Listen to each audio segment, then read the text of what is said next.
So the way that I'm going to run the session zero is also very different from how I've done them before. I have prepared basically like an extended scene that is kind of like a montage that captures, I think, like the spirit of the time. And so I'm going to go through that at any point. Um, Stop me if something sounds interesting and feel free to ask a question about it. Because I've tried to write these scenes in a way that just like will illustrate what the world looks like at this time. And I'll make sure to kind of like give pauses for people to like put your hand up or speak over me. Um, there's maybe more things I could say about that, but all of the writing I've done for the session has just been about that. Does that sound sensible and good for everyone? So is there a best way to interrupt, like with the recording? I don't know if there's Oh, I guess content hands in at mind the here end. or Um, I'll, like, I'll make sure to like everything's kind of like paragraphs. So at the end of each oh, gotcha. paragraph or Okay. at the end of each kind of like moment, I'll kind of like I won't fully stop and like look up, but I'll like take a moment and I'll check to see if there are any hands up. Um, and then yeah. Um, yeah, I kind of want this to like don't save any questions for later. Like if something comes up, I kind of want it to be not just me all the way narrating to you, but like kind of doing little things and then turning into conversation. Um, but yeah, I haven't done written narration like this in such a long time. Also, can you hear those sounds? Okay, because I can hear them very loud for me. um, Gentle, arid winds blow across the dirts and sands. Clink, clink, clink. Of the eastern Evans. There are distant pockets of moisture that bring mirage like green light. An older Aegean man, gray in fur, perhaps a bit foolish, sits against a large stone as the summer heat bakes him in his fur. His facial expressions alternate between despair and gratitude. A small traveling pack beside him. You see a small black beetle approaches. His hand already lying on the ground, he lets it crawl on. And he smiles and he says, mournfully, not yet, my friend, but almost. The beetle crawls up his arm respectfully and keeps him company. The day passes, and so does the night. On the next day, I cannot read my writing. Oh, I can actually. The man's skin is dry. He can barely keep his eyes open.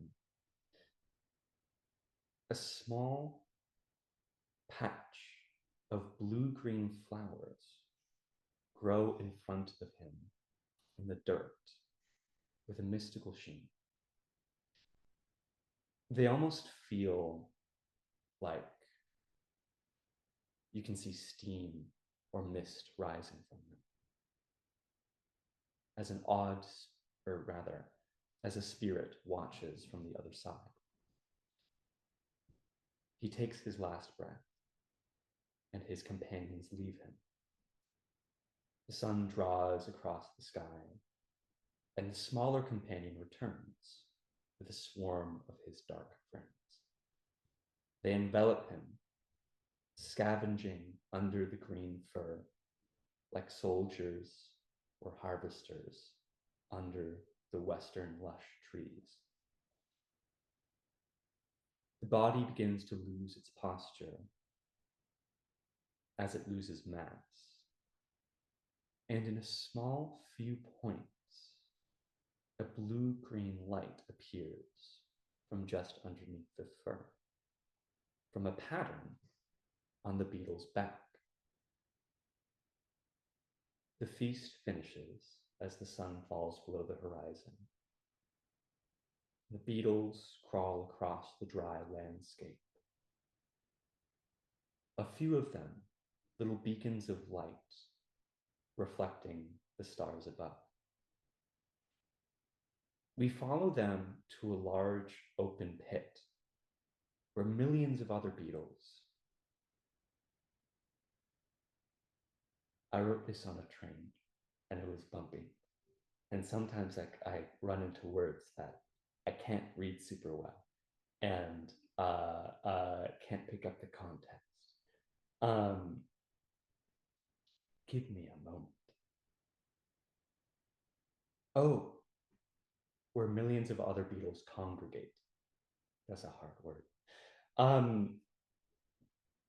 Laying their eggs around the edge of the pit, while the carriers of light lay glowing eggs in the center. A dozen or so figures watch from the peripheral, saying goodbye to the dead. Nights pass as the center pile grows unhatched as the rest of them release these new beetles into the world. We see the figures on the peripheral come and go. But one stays, a young Tanal woman. So I'm also, part of my decision-making and recording is like, when I post it for Faith and Bethany to see, anyone else who misses, I was like, do I also want like other people to see this to get a sense of what the evidence is? But then I need to describe like Aegeans and Tanals. I think I've already missed that arc. So I'm just going to continue. A young Tanal woman is seen on these nights, waiting for something. On this particular night, or rather, nights have passed. On the night we now see her, she is asleep. And as she groggily opens her eyes, she sees a massive millipede-like creature with glowing blue-green patterns all across its body. Changing the color of the plants around it. In this area, this is something that is in my head, but not explicitly in the notes. Farther away from the dry landscape, kind of in a bit more of a sparse but lush part of the Evans. So trees around.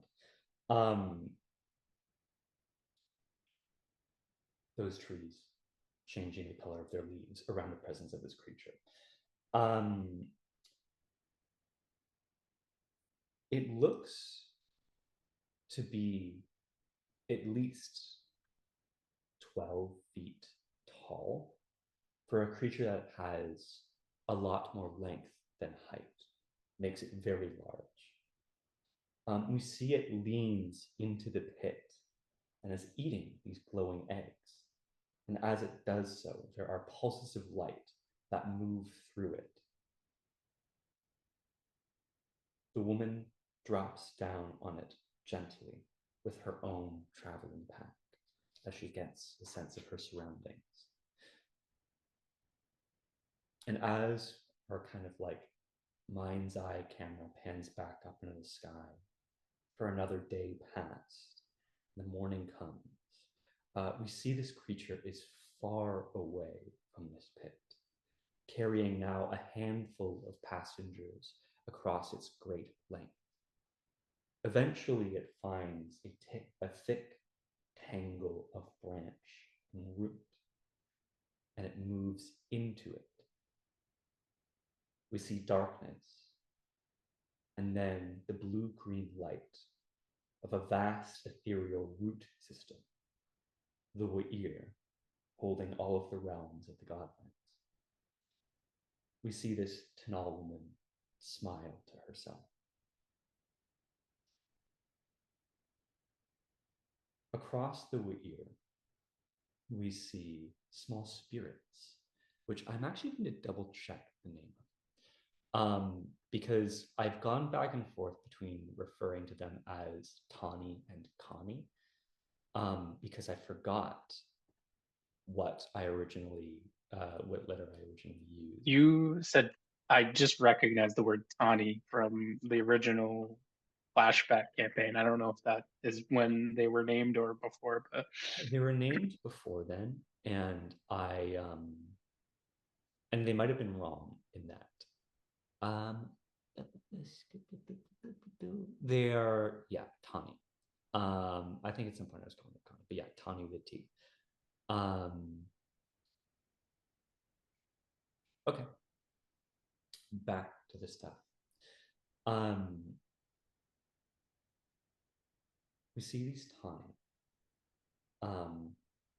which are themselves these small, like I would say, like Chihuahua-sized creatures.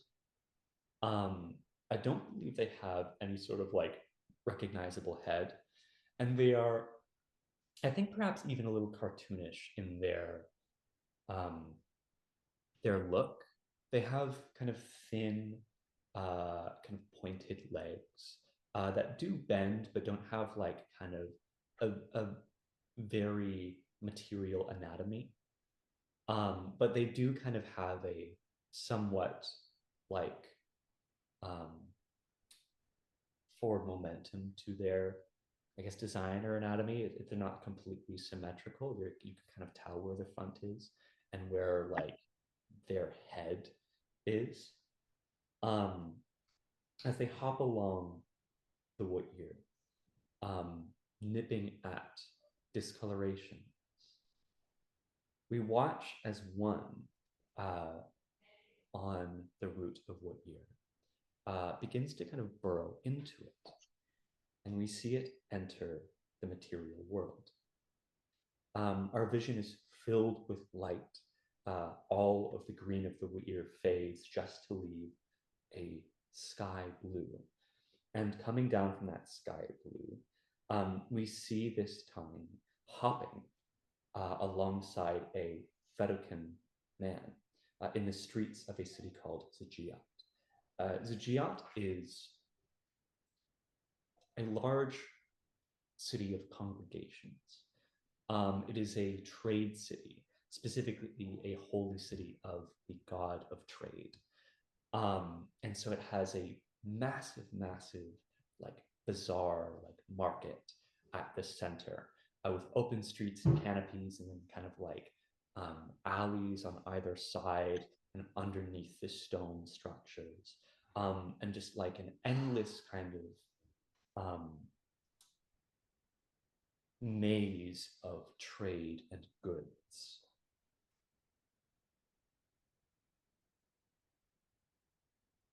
Jesse, can I ask a question before you move Absolutely. into the Yeah, next for sure. paragraph?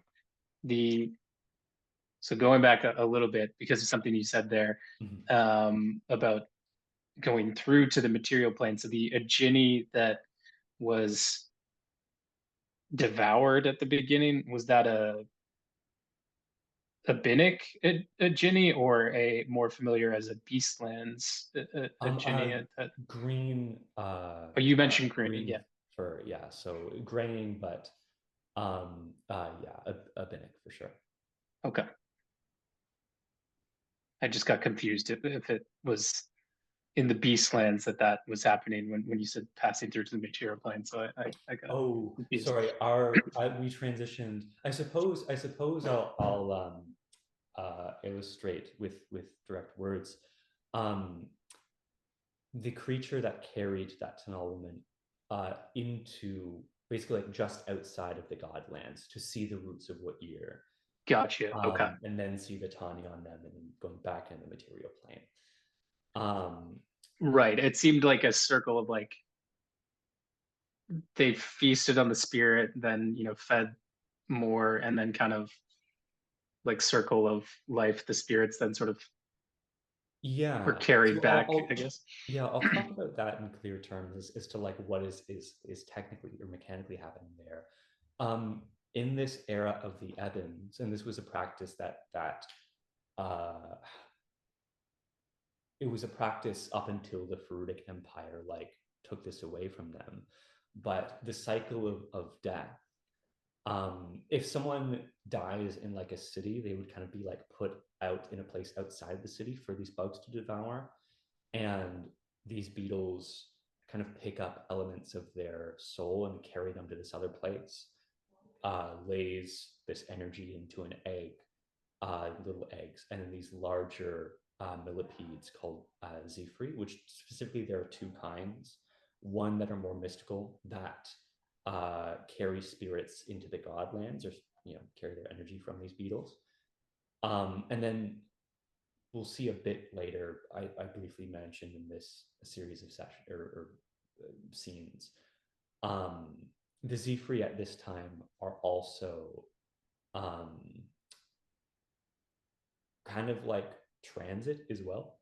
Like there's a series of druidic gates across the Ebons that the Zephyri are trained to like walk between. So kind of like a teleport type area, but you go and sit on this like large millipede. It walks through this thing and like travels however many kilometers or miles across the land. But they do have kind of like patterns. But the more mystical ones that are connected to spirits, um, you can only really find them when they come to feed. And then they kind of like go into the godlands somewhere.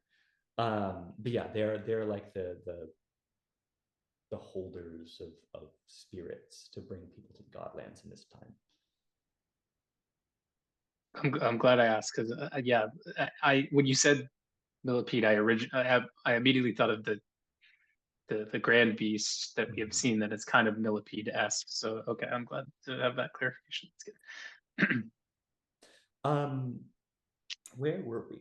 So the Svedokun in Zajiat. We see him speaking to an old Aeginian woman, a trader. Her hair, I think, probably closer to, or her fur rather, closer to white at this point. You see that she has like many braids and many ornaments kind of incorporated into the braids.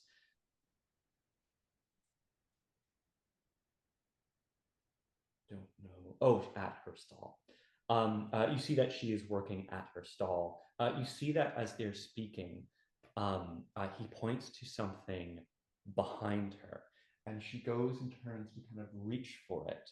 You see that his eyes look down to something as the thought crosses his mind to reach out and pocket it before he gets a nip from the tawny at his side, which follows him around. You see, he stifles a reaction. And as the old woman is turning, she has, hearing it, smiles a bit to herself, but plays it respectfully. Um,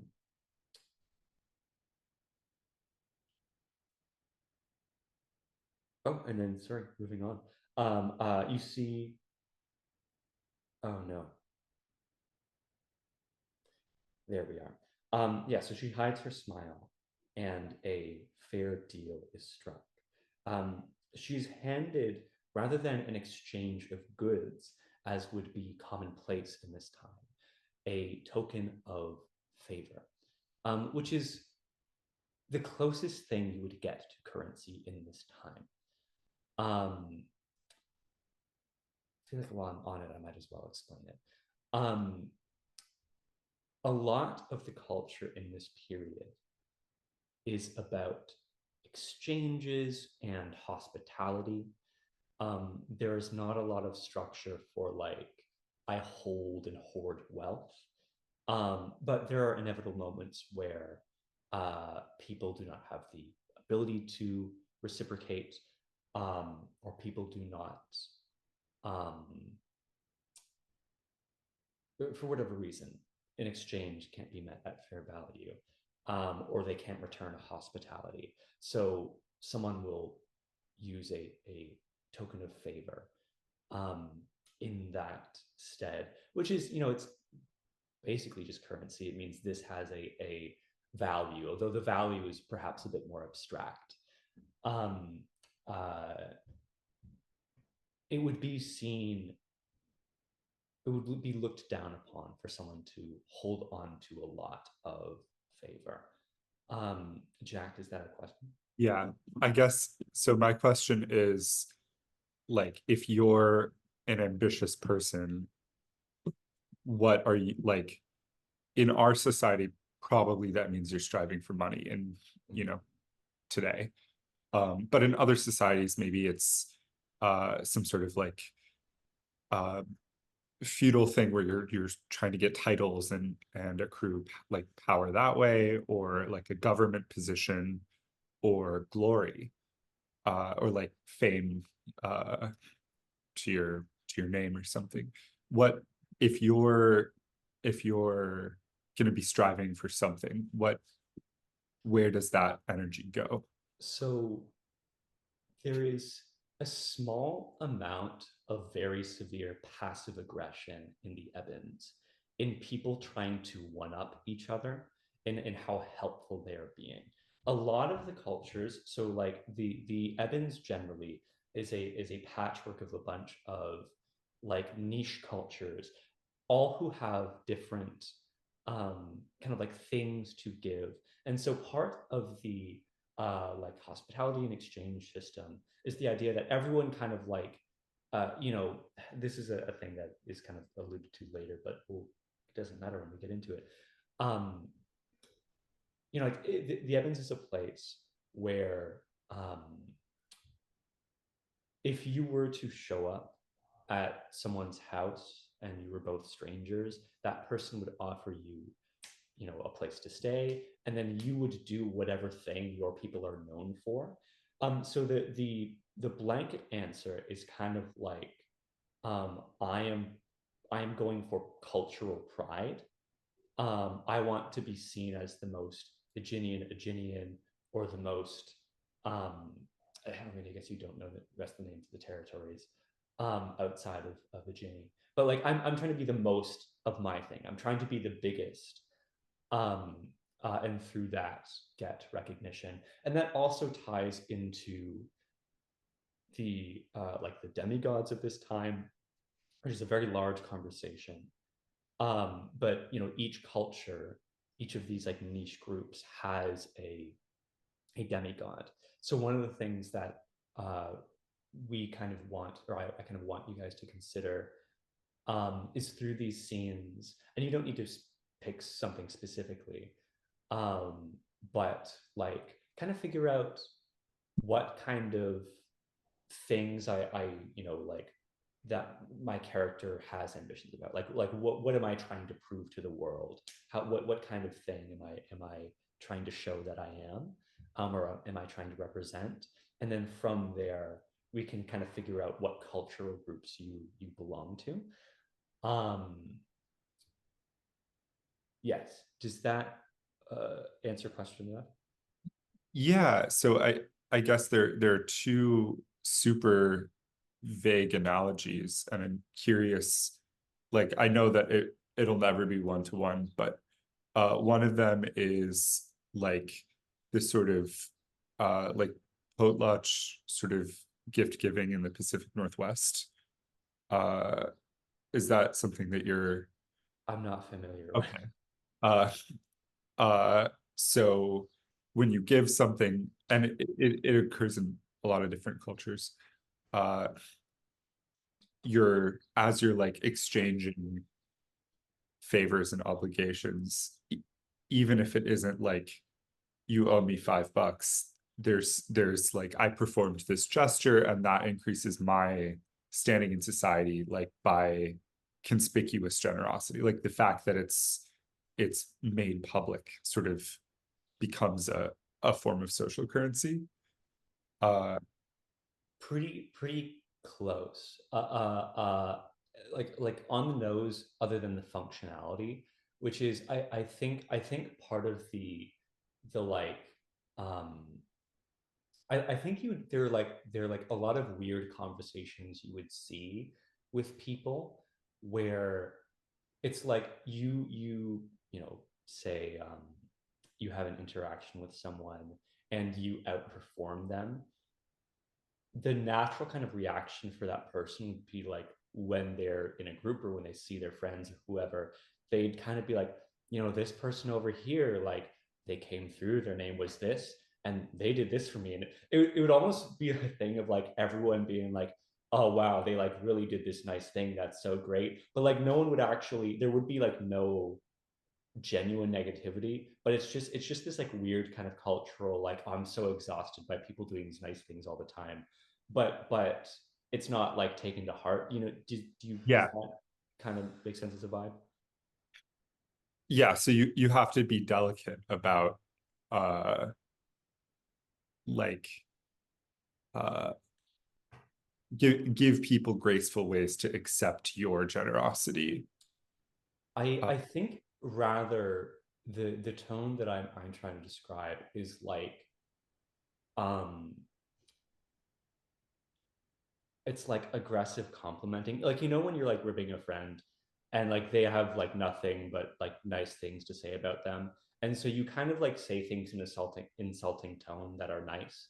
It's kind of like that, Okay. where like that is like the like a lot of the social um like conversational foundation of the Evans is people being like sounding like they're upset about something, but they're describing something very nice, and there's not like a true like, they're not really bothered by it, but it's part of like social conditioning to be like, and then this person did this thing, and then it's like, I can't believe they did that, but it's like nice, and like if you see that person, you'd be like, hey, did you do this thing? That's, how dare you? But it's like nice.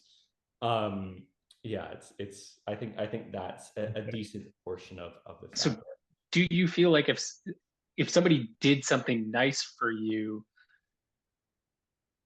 is it, vindictive is the wrong word, but it's like, um you fear that they're going to hold that over you, and that's like part of, like No, I think it's because if someone has done something more nice to you than you have done to them, that yeah, makes you look a little bit worse than them, right? right, So it's like you kind of want to like meet someone at the exact level, and if they outperform you, you're like, well, now I look like an asshole. But both of you have right, done nice things, and again, it's not like no one's ever going to be like, this person like was not as nice, and so they're being excised. It's just like, it's just the again, it's that kind of like competitive, like, I'm going to be better and nicer than you, and it's right, it's this weird thing where the tone is definitely super strange and feels super like, for like foreigners coming in would feel super uncomfortable to be like, I'm sorry, have I done something wrong? Like if I've not been nice enough or too nice, it's like, have I made a mistake? I'm so sorry. But then you'd be like, why the fuck are you apologizing? Like, shut the hell up, you know, like it's that kind of vibe.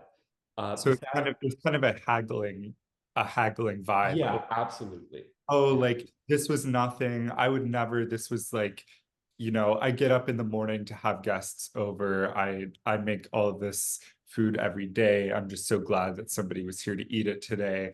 Oh, how could you? I'm not worth all of that trouble that you took. I know that you're a liar, but I can't believe that you would do something so nice for little old. Is it that kind of Yeah, like it's like the mental games of like trying to prove how much effort that you put into this. You know, it's like, oh, I didn't do it. It's like, no, but you did, because this ingredient you used here only comes from this part of the Evans. And so, because I know that this was actually, it's like you're trying to like out someone for being too nice. I think Which that isn't there like the a entirety of the culture. Like there is conflict and there, you know, there are things that happen, but that's like the general expectation. So Um, how much does ego play into this? Like is it everyone like authentically being like, oh shucks, like no, this, or is it like, is there some gamemanship to it? Yeah, there's a lot of, I think in a lot of places there is a lot of gamemanship. I think it depends on like which culture's doing it, which subculture's doing it.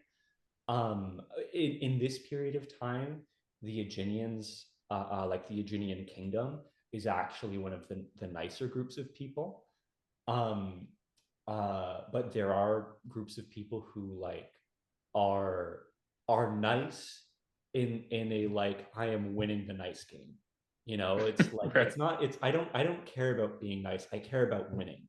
And if winning means I have to be nicer than everyone else, then that's the path.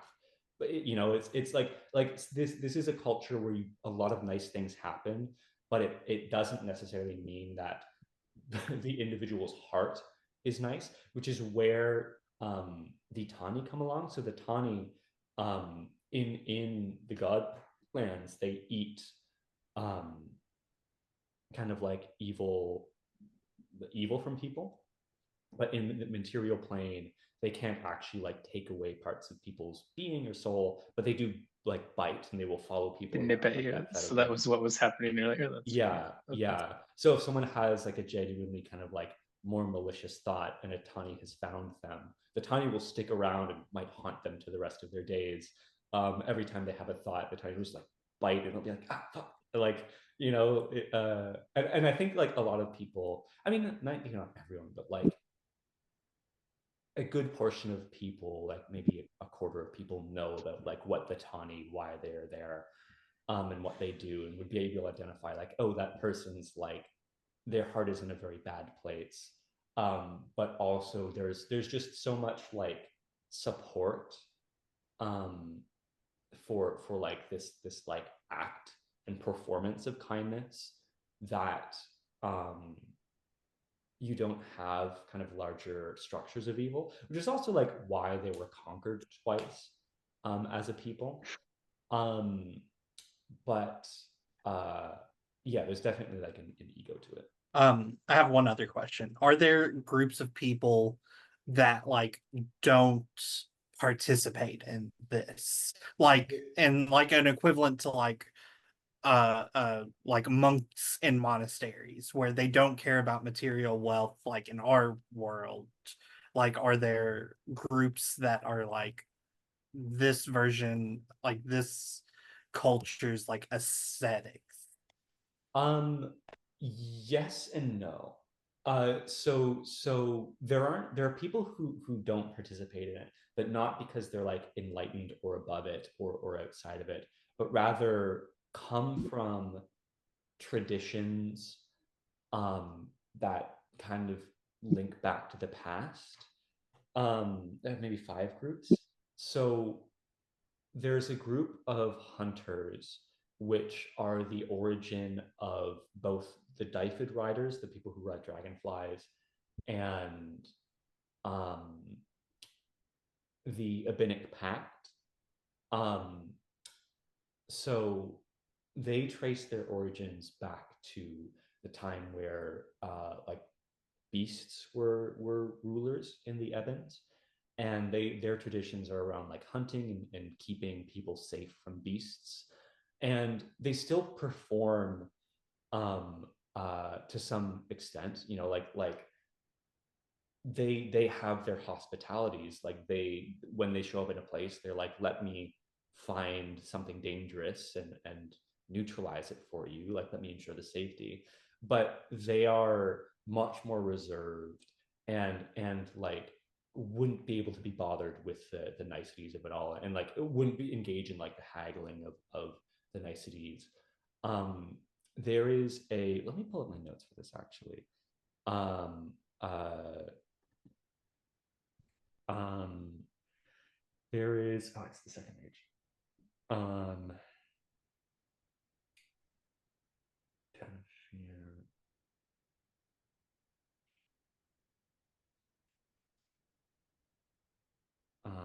no, that person's just straight chilling. This is not the one that I was going for, but this is one of the funnier ones who kind of exist in that like um, uh, a little outside of the niceties. There's a group of people called the Muranin, which are kind of like just east of the territory of Kemet. I don't have my map. Well, I guess you have the map on the Discord. But just east of the territory of Kemet, um and they are people who like are trying to contribute to the fabric of the Eberns through like pyramid schemes, basically, like not like exclusive pyramid schemes, but like that vibe of things, of like they just have a lot of like, what if we did this, and they're people who like collect a lot of favors, and are just kind of like that one cousin that a lot of people have, who's Laura immediately knows, who's just like, bro, what if we did this? Like I should start a podcast. It's like that kind of person. It's like a person who just has like nearly no value. Like they are like that for the entirety of the Evans. And so there is almost like the thing that happens with them is that they bring an idea, and then you kind of like, the challenge is to like gently shoot them down, and that has become the cultural practice, like the hospitality you offer them. um, but So go ahead. this reminds me that an even closer cultural analogy is I think like an Iranian thing. I think it's called like Tarof, like Tarof. And that has the same sort of like uh walk into your store. Oh, look at this thing. This is the most beautiful thing I've ever seen. Then you have to take it. It's worthless. I need to get rid of it. Okay, but I have to pay you. I have to pay you so much money. Oh, but you could not, like, there's a script uh there, kind of, if that makes sense. So you're negotiating against yourself, but in a way that like forces the other person to follow the script or be a jerk. I think that is, Or yeah. yeah, parallels the function of it, where there's definitely a script with these people, but they're not aware of it, or they're not super aware of it. I mean, um it's easier to be aware of something when you're not in the culture. Like if you're reading it on Wikipedia, it's like, okay, this is how they do this thing. But if you're in the society, that's just how you buy your stuff. yeah. Uh, but yeah, the other thing that I was going to ask about is like in a lot of Indo-European cultures, but specifically I'm thinking about in in I think Greece is the most commonly accessible context for this. They have this sort of like reciprocal guest host relationship. So in Russian, like those words are the same, and even guest and host are etymologically come from a common source. So in Greek, it's like xenia. And so you have these Greek aristocrats, and of course it's an aristocratic thing because aristocrats get to travel, but they have these like special like guest friendships in other Greek cities, and they'll travel and like visit their guest friends. And then those are this like this like social and like kind of political link. So like if you're an Athenian and you have this guest friend in Sparta, like you can maybe get things done for Athens in Sparta that other Athenians maybe wouldn't. Like there's that like reciprocal sort of connection that like exists sort of under or over the like state borders, city state political Mhm. borders. Is um that another element? yes, there's a micro and a macro to that. So in the when you talked about the kind of reciprocal guest host relationship, um it kind of comes back to that like competitive, like haggling at each other. Like you are a stranger, you come to someone's door, and you, because they are of course going to offer you hospitality, you go, okay, I'm going to do whatever cultural thing that I bring. So there's like one group of people who like are I think from the marshlands, because they're from like a very dirty place, they are constantly trying to clean it and clean themselves and keep it clean. And so when they go to other places, they will clean the shit out of your house. They will make that shit spotless.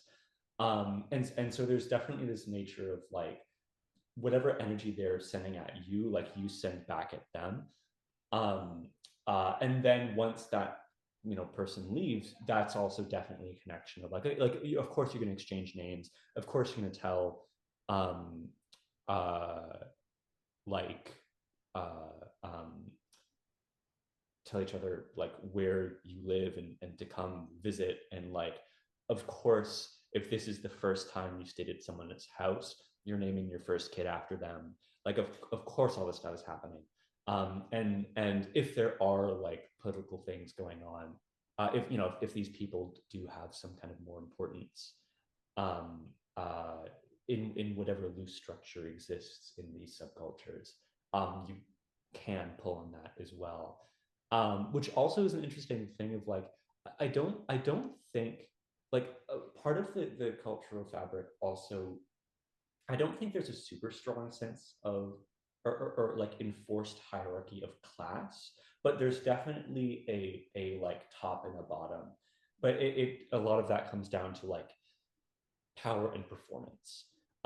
So especially in the kingdom of Ijini, um, people are like they love the like wizardly arts. Like they very much view it as like an expression of art, creation through magic. um and uh in mastering magic in such a way that that does represent like a tangible power, in a way that someone who's really good at cleaning things might not have a tangible power, or as tangible of a power. um so like the people within that society who are very good at creating magical things, like those high like wizards who have their towers, are definitely people who like you can physically see that they embody power, but versions of that exist throughout all the cultures where it exists like that in the Aegean culture, just because it is tangible. But there are still people who are like, I embody this, and therefore respected, and therefore like if I feel like something needs to happen, I have more negotiating power to make that happen. Um, I might have the ear of whichever demigod exists. Um, uh, yeah. Does that answer the question? Yeah. John, did you have something? It looked like you were bubbling up with thoughts. No, I was just thinking how many scenes you have, Jesse. I feel like you've written scenes and we're I sidetracking. it's totally, and this is kind of what I wanted, right? Like Okay. I wanted the scenes to be evocative, to kind of be like, oh, like this gives me a sense of something, I want to know about it, without me just kind of being like, and here's what it is. Um, but yeah, I'll kind of get back into it. And again, like anytime someone asks a question of like, what's that? What just happened? Like the point is for me to introduce these things and talk about it. But yeah, so the old woman finishes her deal with this Fedorkin, and she's given this token of favor. You see in the early evening, she closes down her shop when many are still open, and they will be open through the night. And she takes her most interesting wares from the day, walking in a very specific pattern around the rigid center ring of the bazaar, passing through a specific set of archways before she disappears into thin air as she walks under the last one. We see a slightly quieter, more cloistered area, filled with the smells and smokes of incense. We see, again, that kind of like hallways and alleys feeling of the rest of the market, although the roof is kind of like a large open lattice. It's still open air, but this place feels distinctly different.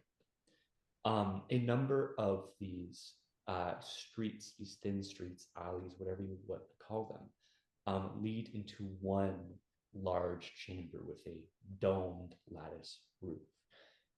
At the center of that room Um, I think the first thing you would notice about this figure is a profoundly deep set smile.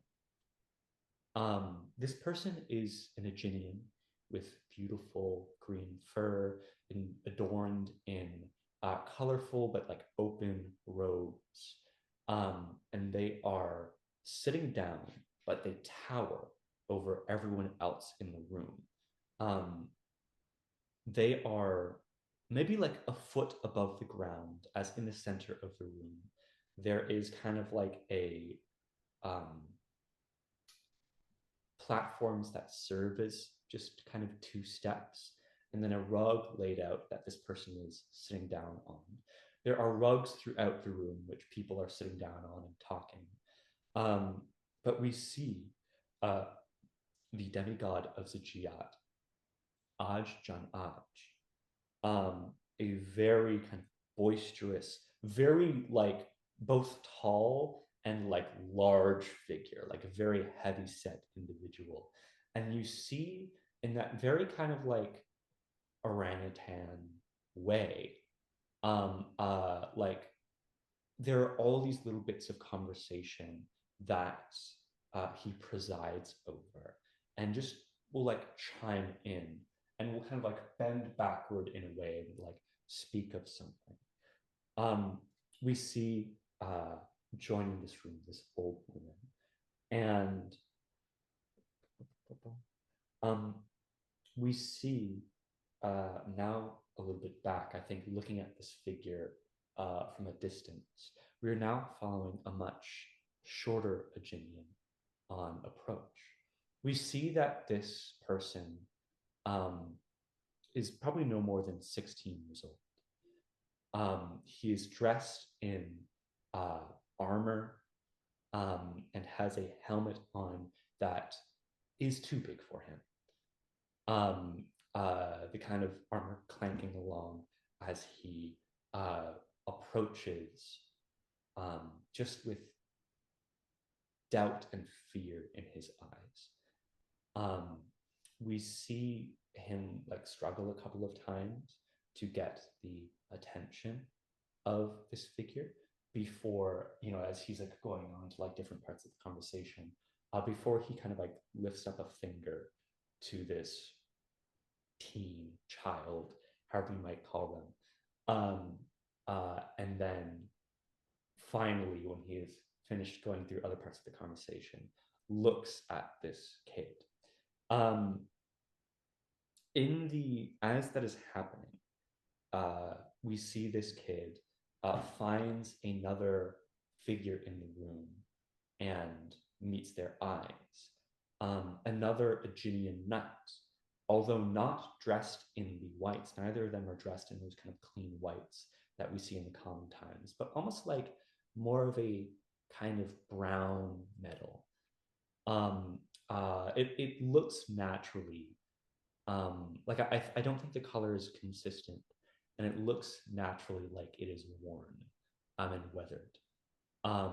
The clothing they wear underneath, or the cloths around it, is also kind of like a beigeish brown color. And we see that there's just a look of acknowledgement they get from this other knight, though there is no familiarity held between them. When Ajdanaj looks at this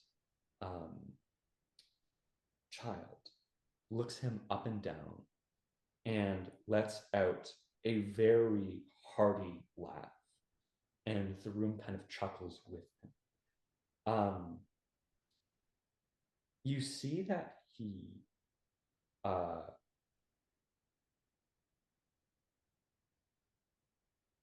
calms from the laughter, and it does not have necessarily a cruel tone to it, though I imagine it would feel very embarrassing to have a room kind of laugh as someone takes a look at you.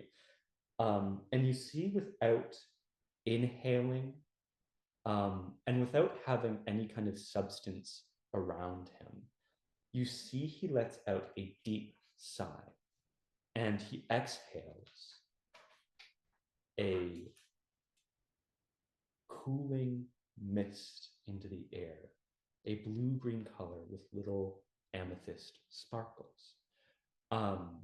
It's at both this point in my notes and at this point as I'm reading through that I have remembered that it is perhaps notable everyone at this time has amethyst irises, except for the demigods.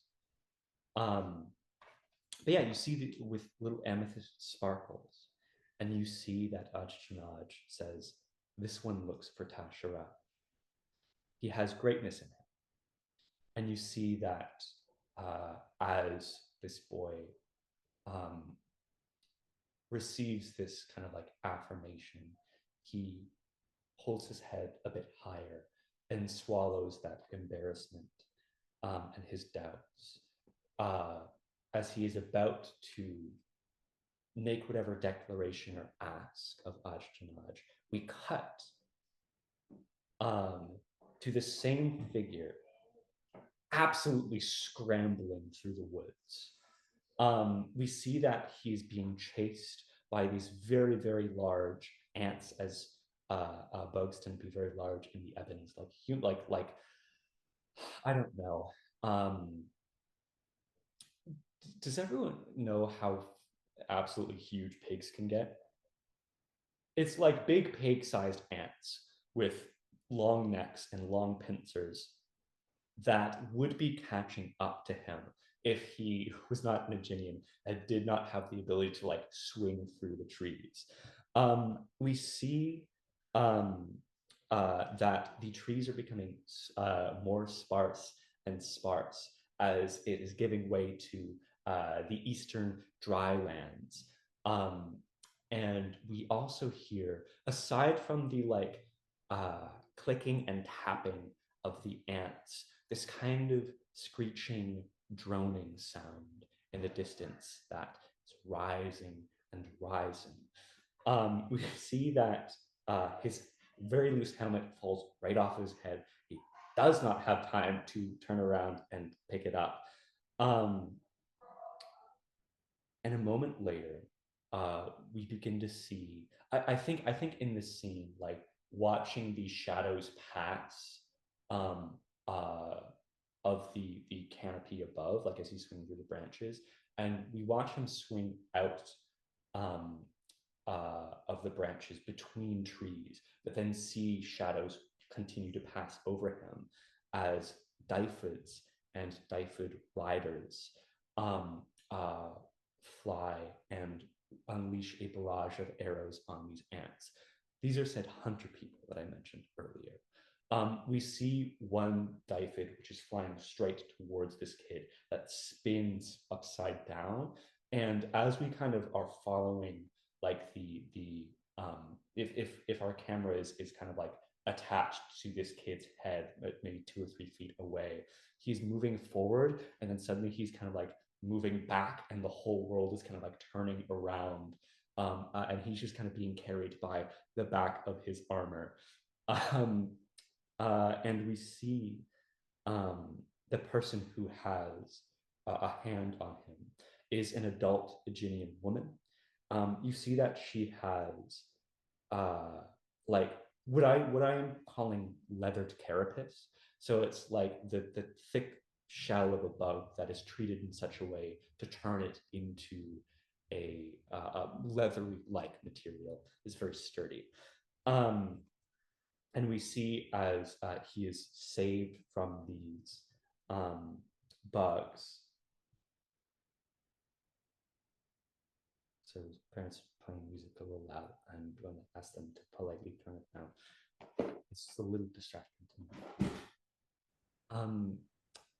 Before I continue, any questions about the journey that we've taken between last period of questions and now? Was the scene in the forest that we're just experiencing, did he look younger or older than when he's talking to? Very similar age. But perhaps like, I mean, I guess I can just tell you, it was like a couple of weeks after that.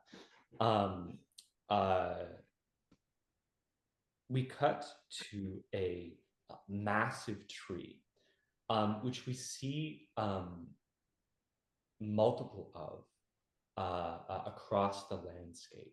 I think, a size that has not been seen in the modern Ebons in a long time. Again, dragon empires are a bitch. But we see Diphids, these massive dragonflies, swarming, or in little swarms around these trees, I should say.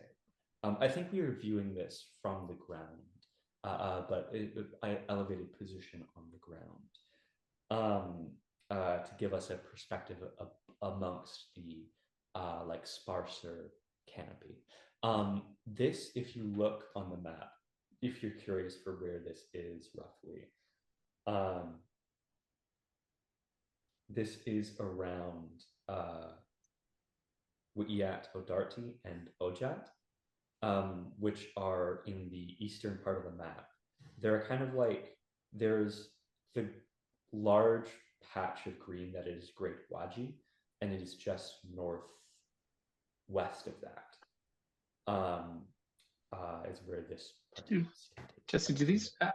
I can't remember hearing of these Diphids. Did they still exist? I don't. Yeah, so the Diphids are now. They are ridden almost exclusively by Aegean knights. Okay. Which isn't the case in this time period, but became the case later for reasons. But yeah, Diphids are these large dragonflies that are like sky mounts for the Abynic. Okay. And like honestly, without the Diphids, they wouldn't have been able to overthrow the Fruitic Empire, because they needed an air ability to combat in the air. Are they like dragon size? Like how big are these? No. Yeah. They're like, I mean, they're in the range of like, horse, griffin. Right. Okay. But they're dragonflies. Gotcha. Okay. Yeah. Or dragonfly like. So yeah, we see this same woman who saved this young man, now cooking this like very meaty kind of stew. We see that there are a number of figures who are sitting around this kind of like open fire she's cooking. It doesn't seem like it's necessarily like a camp. Like it seems like there is some kind of societal structure around, but it seems like a part of the society is kind of like having little campfires and hanging out. We do see that this young Aegean knight is amongst these people, but no longer the focus of the scene. As she is cooking, we see amongst the Diphids, kind of like over her shoulder, in the small little silhouettes, there is one of them that is humanoid, but flying with them. And although it's hard to see at that distance as they're silhouetted, looks on par of the size of the Diphids, and appears to, like, by the way that their body is carried, appears to have wings on the back. Like that's where you would like intuit the elevation wind stuff coming from.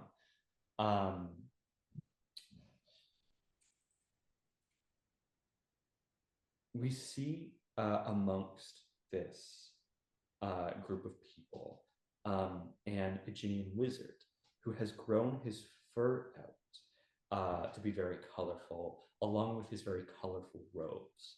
Just like very kind of like vibrant, almost like offensively bright colors. We see that he is fiddling with something in his hands and kind of has his head down and is like very focused, but kind of has like his tongue sticking out a little bit, like he's like biting it, like doing something like that.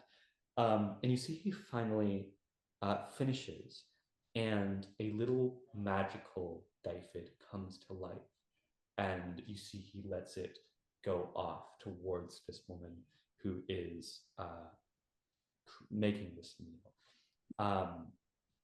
You see that they exchange their hospitalities. You see that he presents as a trade, or rather, sorry, that is the exchange of hospitalities. They then trade. He presents this enchanted sword to them, and they trade him with kind of treated carapace for him to bring back to the kingdom. You see that the hunters, as talked about earlier, are like significantly less fun than this wizard.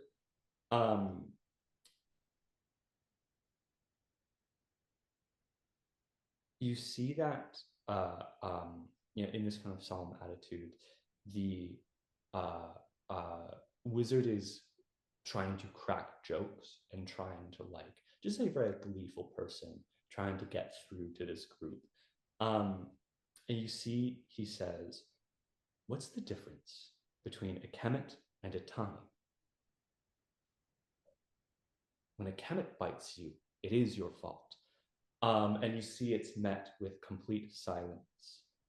And then we hear a great bellowing laugh echoing through a hall. And we cut to further down the line, now following this wizard in this great, almost like presentation hall feeling building. We see that there are tons and tons of wizards with all kinds of these like large inventions that they have brought forth that serve whatever kind of niche problem that they have been trying to solve. And we see this very large Aegean woman covered in similarly offensively bright robes with just like so much energy in her eyes, like way too much. Like if we were to understand an origin point for the like crazy wizards that are in the Ebons, they come from this line. But we see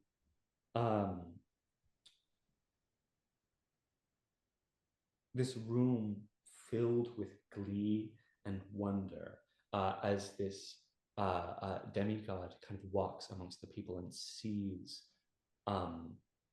what is most likely to impress her. We see a kind of like young Ishtanal in like very well manicured robes, very well postured, so nervous. You see like visibly his whatever invention he's brought is shoddy. It is not as well made. And you see as she's doing the rounds and eventually comes to him, she kind of passes by and gives him a very empathetic but pitiful look of like, you did your best, sweetie. And like probably at that time some element like falls off of it. And you see his kind of like posture and head falls. And the light changes around him. He is now walking in the city. The city itself at this time, one of the many great Aegean cities, with all kinds of like towers and beautiful buildings. There's a lot of like curve to the like elevation of the buildings, such in a way that sometimes the buildings look like they are almost dancing with each other, or that they're like bodies in movement. We see that as he is walking by, he is, like there's a pack of beetles walking along the street, with a couple of them having their glowing blue pattern, indicating that they are carrying someone off to the afterlife, or in the process of carrying someone off to the afterlife. We see that he passes by a window of a home on the street with charms hanging from it. And you see, I think our kind of mind's eye camera holds on the charms as they glow themselves kind of bluish green. And as we look inside of this home, we see a young sapphire dragonborn child in that like East Asian lineage that we have come to know originally existed in the Ebons before the Ferudic lineage. You see that this young child is asking carefully worded questions and looking for more or less yes or no, or like positive or negative answers. And when the answer is positive, the charms glow their blue-green in response.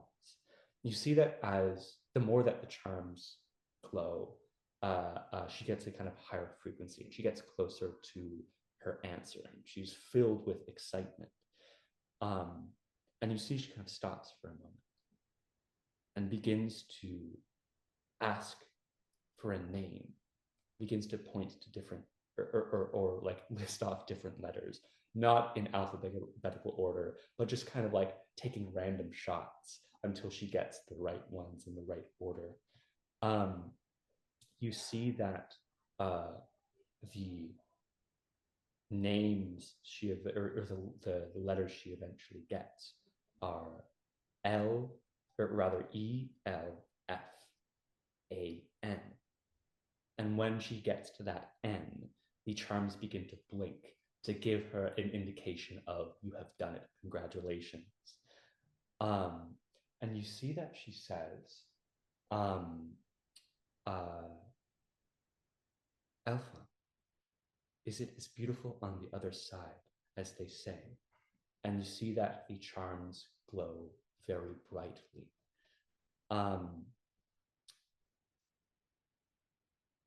From this point, I think the light of these charms kind of takes over our screen, and the rest of the things I have are like just one sentence snippets. So I'll take a moment here for more questions if people have them. John? I have one, just and maybe it will illuminate further the blue green, like you've mentioned it a couple times now. I don't obviously we hear about the amethyst often. I don't really recall too much about the blue green. Do we know the sort of source of what that would Yeah, so be? that's the color of the ear, which is the Right, okay. structure of roots, or the system of roots that holds the realm of the Godlands. It's a very spiritual color. So anything that's connected to the spirituality of this land and the spirits themselves all kind of exist on this color.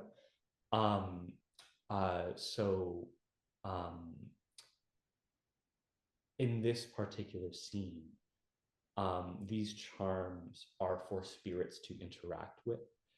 And so this particular girl has developed a relationship with a spirit over the last day or so. That's been kind of like talking through this charm. And so basically, if we were to see the other side, the spirit is just kind of like sitting to the side. And when he hears the question, that it can like give a positive affirmation to, just like it reaches into the charms and they begin to glow. It's like a Ouija board, but like with lights. Yeah, no, that's. And I guess now with the sort of spiritual issues in the Evans and the issues with Godlands, like less common, I guess, maybe a little bit than it is at this time. That sort of magic. A lot of practices are gone. A lot of the like things like charms, hanging charms. Like you probably still see charms in the Ebons, but like there are not as many spirits around to begin with. The spirits have a hard time because of the Ferudic Empire and the Song of the Deep touching the material plane. They don't live amongst the people. So even if there's traditions that carry on of whatever charms, which probably do, they don't get much interaction. The only thing that you really see in the Ebons still is the flowers that bloomed just outside of the very first scene, the man's body, which is the cauliflower. Kali sounds like I'm realizing now cauliflower, very close. But Kali.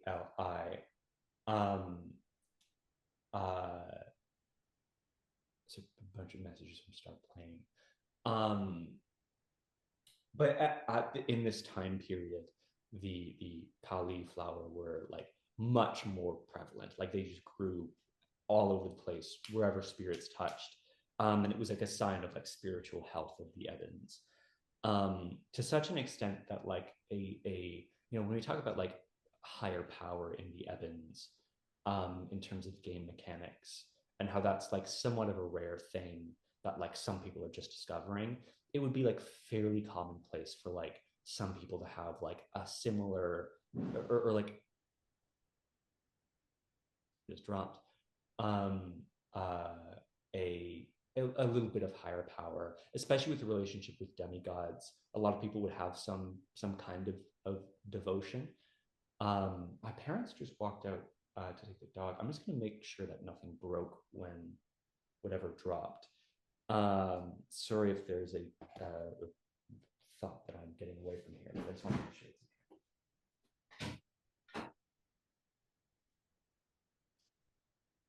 The charms feel like Risha's mirror. Feel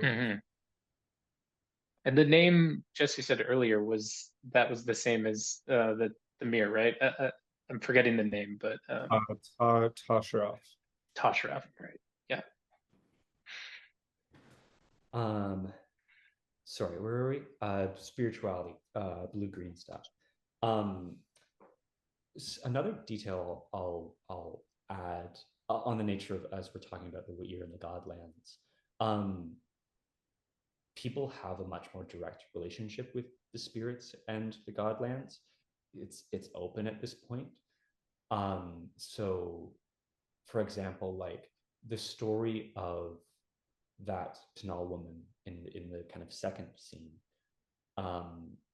was her like traveling to the Godlands to probably go visit someone. So her like staking out to wait for the Zifri to come along so she can ride it into the Godlands. Yeah, sorry, any other questions? Risha's, I brought it up earlier, but Risha's mirror kind of fits into the general charm category. Similar.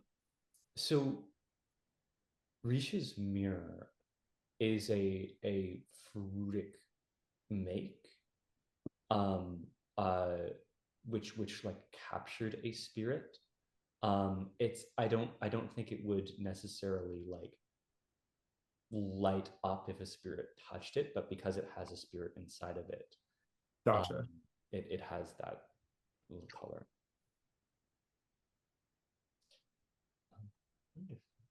If there's nothing else, I'll get to these last little snippets. We see another one of these huge millipedes, another Zifri, carrying dozens of passengers across the land, this one not glowing. We see in another place, or rather in a very like marshy, swampy area, a very, very large Aeginian, similarly kind of like wide, very long, wet fur, who looks almost lonely, watching over his domain. We see a single, I don't know what that word is, a single individual. Oh, it's individual. A single individual keeping this demigod company. We see the older Aeginian knight from the house of Ajtanaj in Sajiat, sword drawn, in the streets of a town somewhere as he faces down bandits. We see a young woman jump from the canopies around Wa'iyat Odarti, trying to land on a Dyfoot, like a like similarly young, like 16-year-old kind of person jumping down and landing on it and wrangling it in the sky. And we see as she like finally gets a handle on this thing, a shadow kind of looms over her. She looks over to see the silhouette of her demigod, although we cannot see it. She is looking proudly down upon this person of her culture. We see grass taken to root into the sandy hills. The sandy hills? Bad grammar. We see grass taken to root in sandy hills, and we see a temple on top of the hills, and we see a statue within the temple. Okay, that's why I was doing that. I left a blank space in the notes because this is referring to a specific thing and I couldn't remember what it was. A statue of another Aeginian, with hands kind of brought low, and we see another dragonborn of diamond scale reaching out and rubbing the hands, and from the hands more sand is produced, and we watch this person grow a like in their hand a cauliflower for them to plant from this dry soil. We see in another place a very, very large Aeginian with brown fur, searching,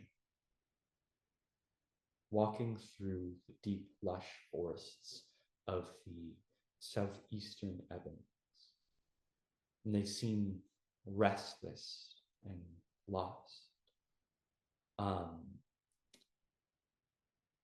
We see a tree made of metal growing underground, tended to by Tenal, who have themselves elements of metal growing around their stone-like skin.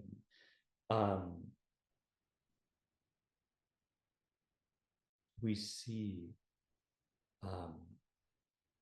the old man from the very first scene in the Godlands, greeted by his new spirit friend who watched him pass. We see neighbors near and far visiting each other, making connections and exchanging hospitalities. We see strangers sleeping under each other's roofs. We see the vast mudlands of the Kennets as they roam, and hearing the deep guttural growls echoing across the lands as they speak with each other. We see hundreds of faces and connections, a complex fabric, noise, tension, spirit, discordant harmony. And at its very center, we see a shadow cast on wild grass, grown just beside a street, or a paved street. Paved, not the right word. Like a stone-laid street. We hear a conversation rising as it gets closer, and then falling as it gets farther away. And as we begin to pull out from this close-up of the grass, we see that the shadow cast is in a pattern. There are points of light that come through, as if someone had quite intentionally created some kind of design to display on the ground as the sun and light passed through. And as we pull further and further away, we see these large structures that are almost like trees or mushrooms with kind of central bases that then extend out, but with holes in them to cast these shadows and to perhaps create the contrast between the light.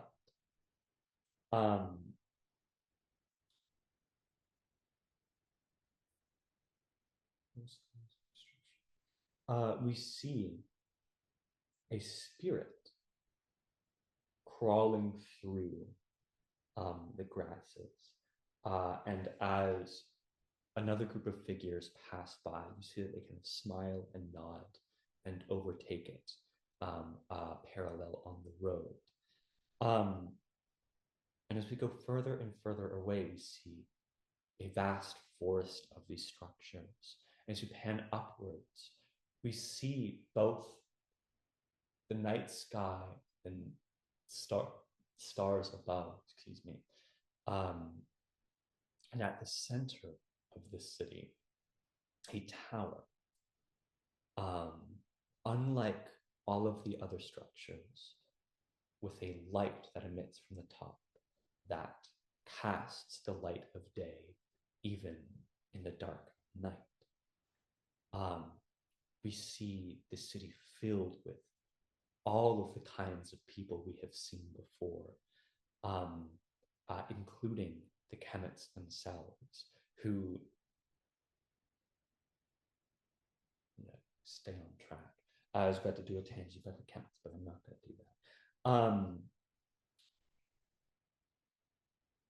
We see across each different structure a unique pattern amongst the vast canopy.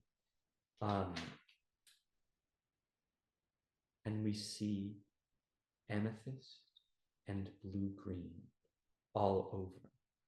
Material and spirit here joined together. All peoples joined together. We see of the tall figures, the perhaps demigodly figures or otherwise, an amethyst guardian, or rather to say, a guardian like completely of amethyst, patrolling the streets. And as we continue to kind of see the sky, flying through the sky in coils and circles, an impossibly large amethyst dragon, wingless, a long body, twisting around, the city of moonlit spirit. That is all of the scenes and words I have. Question. What was the metal tree? That was That was is, just an interesting description. Dimudite? Yeah, okay, yeah. Yeah, so Dimudite is a druidic metal that is still carried on into like the present tradition. That is grown underground in these like metal trees. So it's like a fabricated thing, but it's also like, because it's druidic, it's kind of natural. It's interesting. Yeah, it's a cool concept.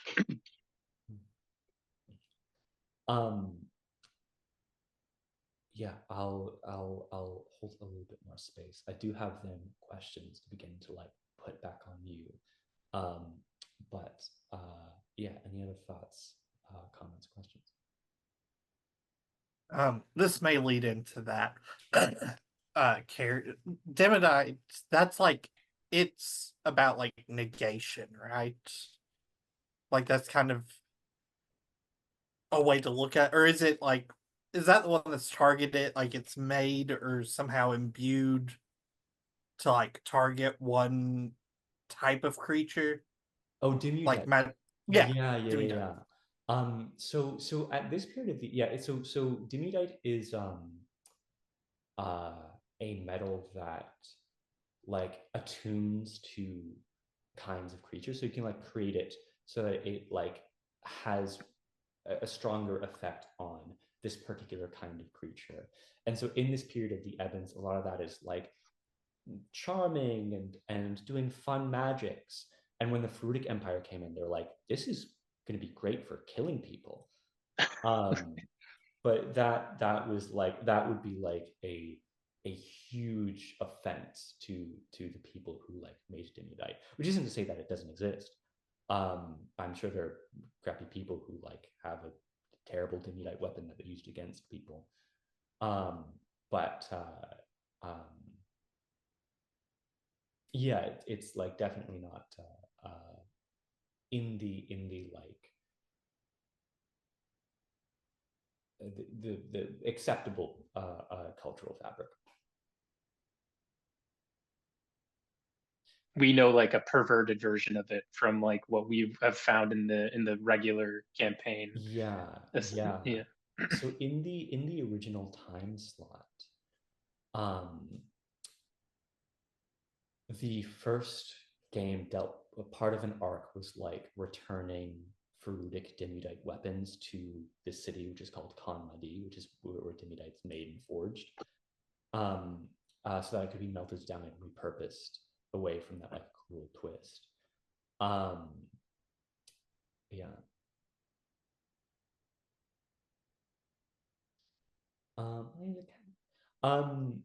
So part of the a purpose of these scenes was to kind of like give you places to like envision your characters, to give you like little like touchstones to be like, this is how people act, this is like the kinds of, I don't know, like heroes or kind of adventures we'd see between like the kind of like failed wizard, or maybe the wizard who is like successful, or like the young Aegean knight who is in pursuit of the like Tasharaf, this like great figure, or like one of these hunters. So the kind of line of questioning I want to open up is,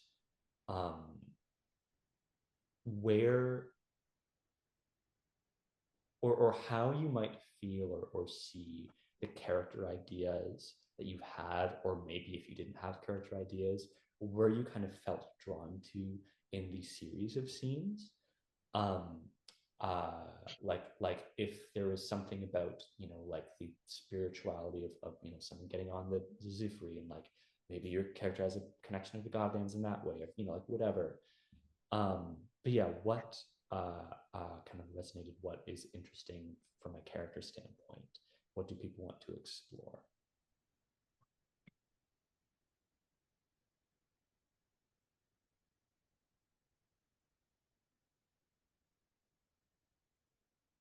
Okay, I'll go first.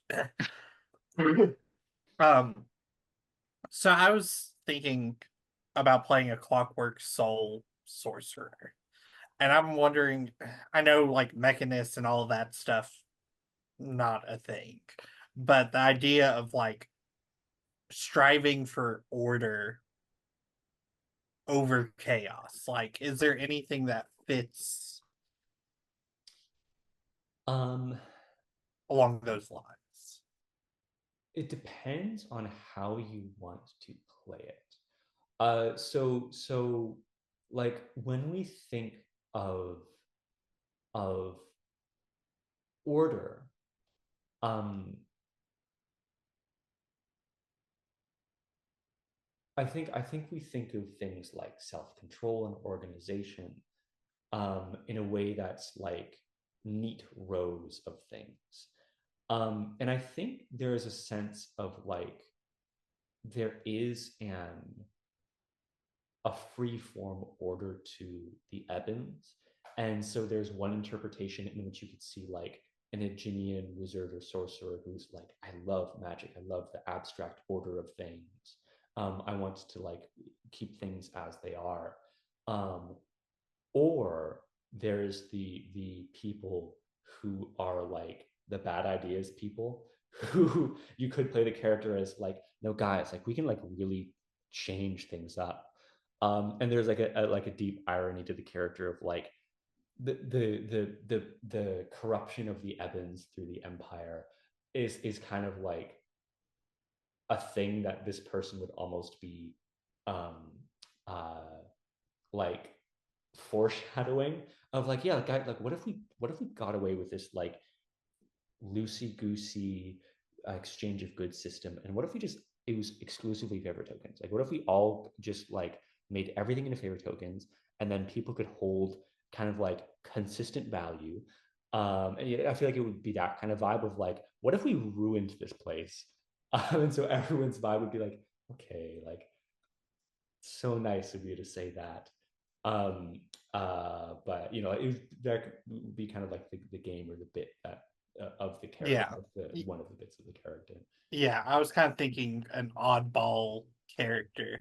And then so being out there by way of like thinking of ways to make things orderly in the way we like think of orderly. It's like, what if we determine that this metal's worth this much, and then like make the tokens out of this metal, this metal, and this metal, and then like, oh, what if we just like paved the roads and made them straight and put them on a grid, and yeah, like just like being orderly by way of like kind of playing against type. Yeah. And what was that like group? Were they generally like one species, or So was it just like there are in this time there are more cultural groups that are um like slightly more distinct, where in like modern day Ebens, like it's really only the Kemets who are completely one thing or mostly completely one thing, and then it's like from there you have the Aeginians, um, who themselves are like, even if you take the within the new territory of Aegini, which contains the original kingdom of Aegini, um, even in that kingdom, there's like maybe 60% Aeginians. Um, uh, so I think I do have in my notes, like if there are the Marine, um, yeah, they don't have a particular lean, but there are some groups that do. yeah, I think I kind of like the idea of, because like the soul Clockwork Soul is all about like negating advantage or disadvantage, just like kind of stripping the magic and whimsy out of what sounds like a very magical, whimsy filled place. Mhm. And just like, this dude, like, what are you doing? But since everyone's so nice, like they still like accept them, but Yeah, yeah. It's definitely the like, um, yeah, it's the cousin that you is not like, it's not a bad vibe, but it's not a good vibe. It's like, we have to tolerate this person. We don't hate them. Um, but yeah, I think that's definitely the vibe. The other thing I'll say is, for this context, we are 15th level characters, um, meaning that like these are the more important people in these culture groups. These are people with cultural currency.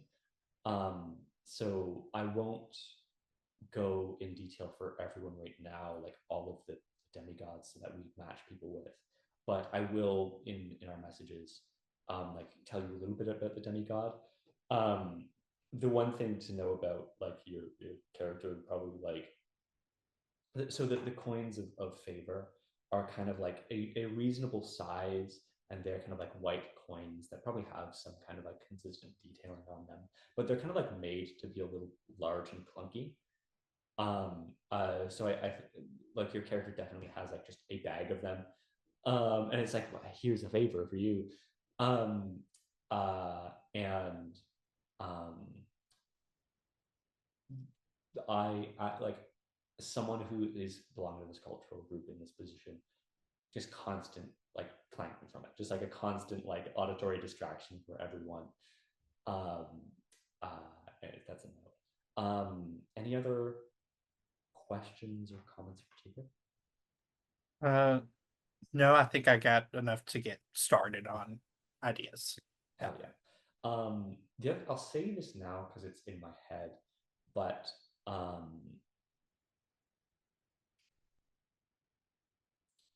one of the things that we can play with is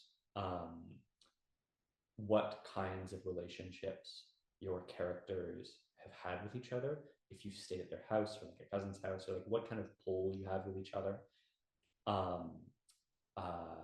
Because your characters will not be like close friends with all of each other and won't identify as a group, but at the time that when the story properly picks up, we'll be familiar enough with each other that it makes sense that these people would do something together. Who wants to go next? I can go, I guess. Or Laura, you unmute yourself. Go ahead. I was gonna say mine kind of paired along with Jacob nicely because I see mine as someone who wants to maintain the beauty and the artistry and the whimsy. Particularly, I would see them as like a craft person or like an artisan. So I decided I was going to be the tank of the group. But however, whatever their craft would be, it's made them very, very strong and very like they're protecting this expression of the people. Very For sure. So there are two groups that immediately calls to. There's the Kingdom of Virginia, which is like it's just a pure love of craft. That tone would generally be a bit more gleeful, where the gosh, let me find the but the same group of people who do the Demudite.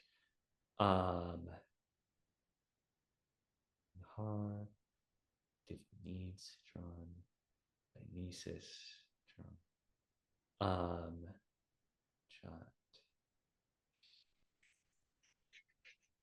where is it? Too far.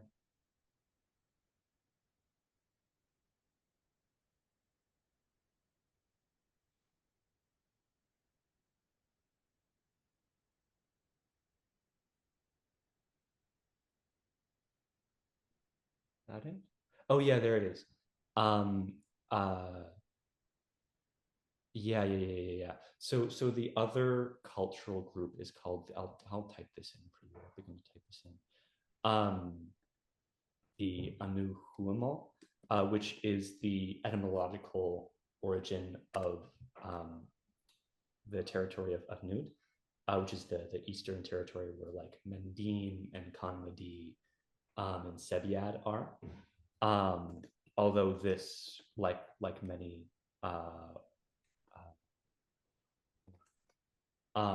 territories in this time, is much smaller, and so like Mendine is outside of this territory. But this group of people are like a people of trade and merchants and crafts. They are some of the only people who have like significant relations outside of the Ebons. So like one of the lore things that this group hasn't seen is a version of Demudite gets sent down south to Namibia, where it's the place south. The other characters have connections, but I think this group has maybe some the least context for it, so I won't go into it. But some of that gets sent down to Namibia, so there's always been and then transmuted into a different metal there. So there's always been this kind of relationship. So yeah, these people would be a bit more passionate and a bit less gleeful. Like they wouldn't be as whimsical. They'd be like, but they wouldn't be like so self-serious, like somewhere in the middle. Definitely like more along the lines of like, I am winning the game of niceness than I'm trying to be super nice. Yeah, which one do you think feels more right?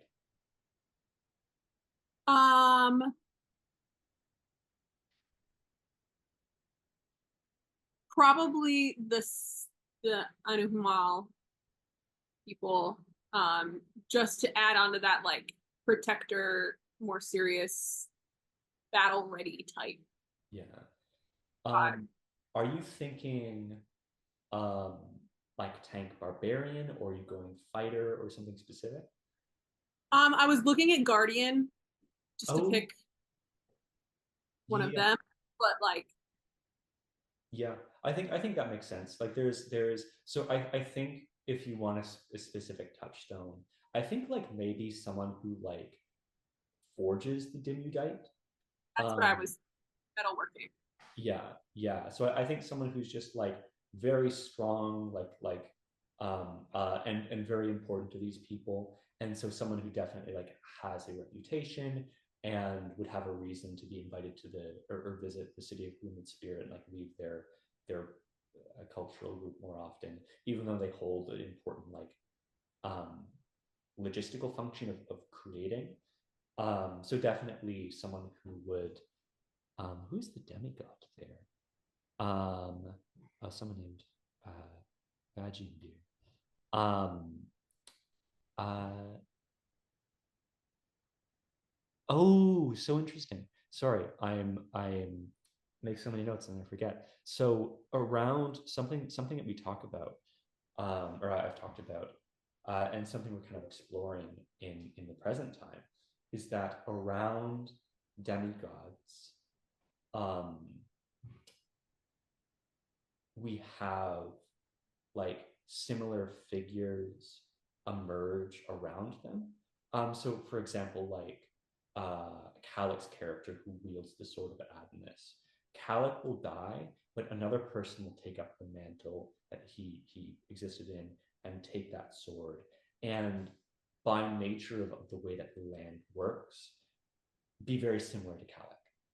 And have a lot of similar personality traits. And so there's always going to be a relationship with that kind of person and that sword.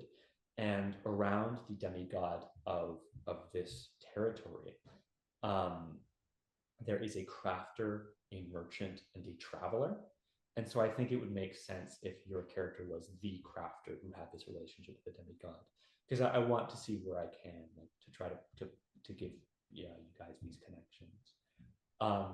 So that's the thing that we'll like flesh out more in messages as well. But yeah, so your character would be like a very important person. Dog. Any questions or thoughts that you want to share further?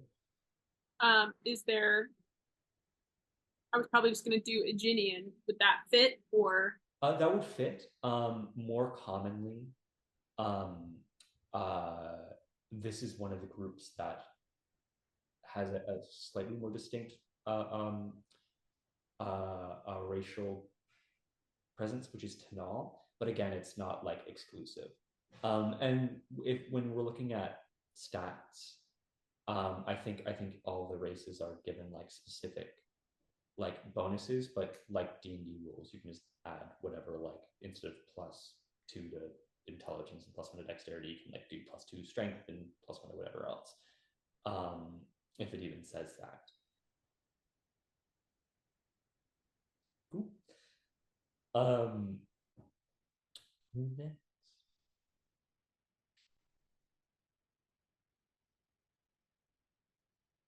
John, you're muted if you're talking. Sorry, Jesse, just quickly, in the chat, it looks like Sam is asking if today is the day about the session 0, I think maybe.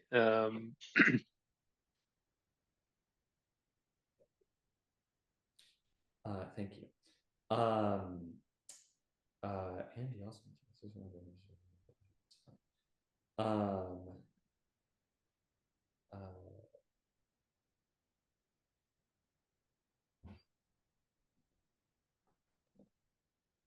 I think it makes more sense for you to go next, John, just because I don't know like precisely what my availability time slot is going to be, and so like Right. it makes more sense for you three to have like something more cohesive. Yeah, no, thanks, Jack. So yeah, I think I was originally thinking like kooky, but I've been bringing a lot of kook to this group with Ezrati's, so I think maybe I'll pull back a little bit on that. I was interested though in sort of, I think Jesse, in your messages, when you were providing that initial context, you mentioned something around like the druids who had that sort of feeling that something was missing, but they didn't quite know what, if I was understanding that right. And then I kind of liked the idea of like exploring that absence where, Ezrati is very much, bringing that connection back. So it just felt, a little bit more meaningful, I guess, to kind of explore that in a way.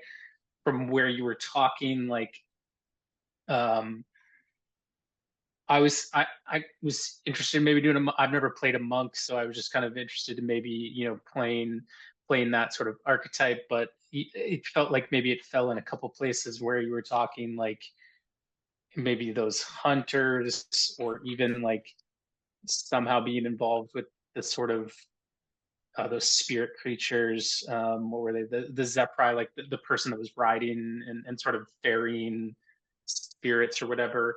Um, it felt like maybe both of those kind of had a fit, but I was interested in sort of exploring, yeah, like sort of knowing that something was off, I guess, but not like yeah, like sort of, and maybe if you have any thoughts of anything I said there. Yeah.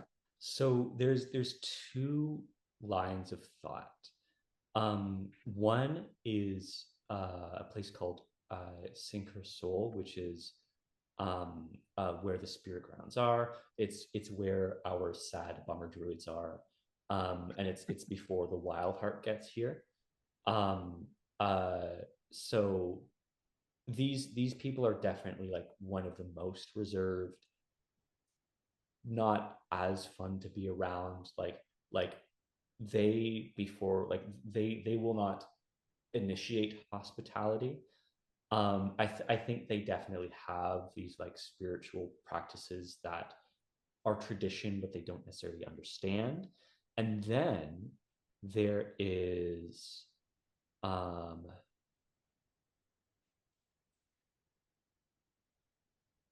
um,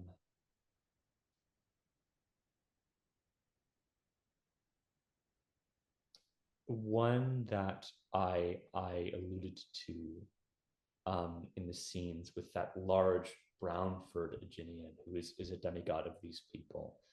If I can find the name. Wrong.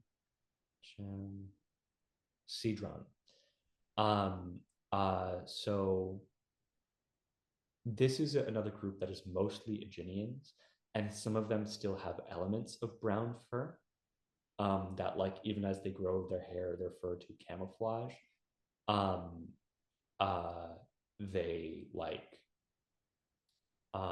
the brown will kind of stay, which just over time gets like less and less prominent. Their vibe is kind of like they create a lot of things in the canopies. They don't really live on the ground. They have a lot of investment in the kind of spiritual magic, and they also like they're they're a bit more connected to um like directly connected to the land. So if we're considering like different kinds of magics, there's like the druidic, which is like the magic of the natural, and there's the arcane, which is the magic of like exploitation and wizardry and control, and there is divine, which comes from like the ascended gods, and then there's the spiritual, which is like of a completely different nature, and is so focused on like presence. And so this group of people, like the hospitality that they do is that they will like go looking into the spirituality and find like a memory of the land and show it to you, like hey, like this is a thing that I found that um happened here before. But they also have attitudes that I think would just be like I guess in the or rather, this is one of the groups that I was going to talk about when Jacob was asking about like the more monkish, like separated from the culture type. Right. Where these people, I think they're the closest to knowing what has been taken from them, but they still don't get it. Like their demigod is just like a lost beastlander, who's constantly searching for a way back but cannot find it. And so like a tradition of theirs is to like go searching with them, or like one of the elements of hospitality that they want people to accept is like, go help this guy look, see if you can find anything. And it's just like deeply kind of sad. um I think like a strangely like at peace, like, are you even alive, my dude? Like what's happening? Right. um but I No, think that so. sounds like right. Like, so I had it in my mind that this person didn't have specific druidic magic and was kind of, spiritually connected. So that sounds right. And then when you said, yeah, literally their demigod is a lost beastlander, like that just feels like a space that I want to play in, to have like a connection back to the main campaign. So I think that what was the the The word you said territory is to called Cedron. Citron? And so the people as well. Oftentimes the territories and the peoples are of the same name. Um, when I get home, I will give the new version of the map, which has all of these territories labeled, so you can see where they are. I was working on a document that detailed um, all of these culture groups and territories, and then as I was doing that, I was like, I can't, that's why I ended up writing this session 0 in the way I did, because like I can't just like dump all this information, like it needs context. Right. um so I might be able to finish that in time and update it, or at worst just kind of like take the snippets of the groups that you guys will belong to, and give it to everyone. Yeah. Yeah, no, I think that that sounds right to me, and I think yeah, I think I'm good to start as well. Mhm. That's great. Wonderful. One more thing I'll say before we get to Jack is the purpose of um, uh,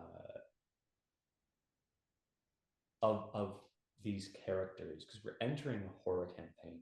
These characters don't know that.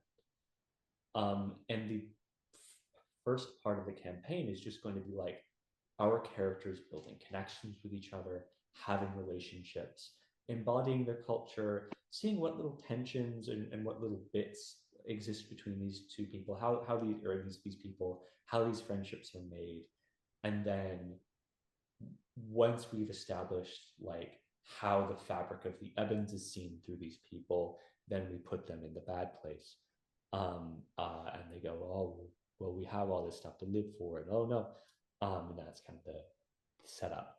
But anyways, Jack, what do you think? Yeah, so I would like to try to be I'm pretty open. Again, I don't know, like I don't know what things are gonna look like. Hopefully very soon I will. I sent some emails about that. I'm doing my best. But I have a few different ideas. My first thought is if this is like kind of a counterpoint to my other Evans character, like Risha's an outsider who's like assimilating, and he's like in that process and sort of seeking, and there's a lot of like intention and effort there. And so I was thinking of somebody who's an insider and who like feels very comfortable in that.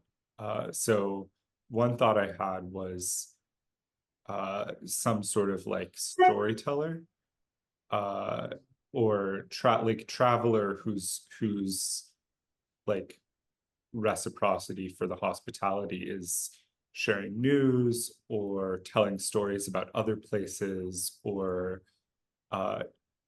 even like flattering the host and saying how good their hospitality is and compare. So there's something like that could be fun. A couple of different ideas. So Zijiat and Ajjanaj, that like large, very boisterous Aegean, that is if there is a physical manifestation of the fabric, and we were to look at the center point, that character would be at the center point. But his thing is that everyone comes to him. I don't know if I have though like the figures around him. I'll look to my Amethyst Age. People have been he knows brother. Long dynasty deeply rooted figures. Spanish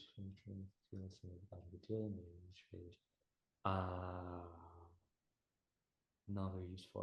Yeah, so I don't have this specific kind of figure who would exist around Ashtonaj. So I think like someone who is a collector of stories and a collector of oh actually no, sorry, I do have a thing. So there's 4 potential paths. There is it here? Or is it here? The down here.